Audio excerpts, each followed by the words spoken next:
Here I have TCL 30 SE, and today I'm going to show you how to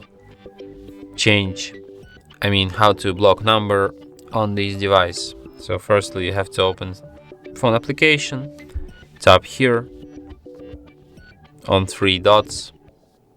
No, please don't go to call history, but go to the settings and then go to the blocked numbers. Tap any number and just manually enter a number which is bothering you, tap block, and this number will never call you again.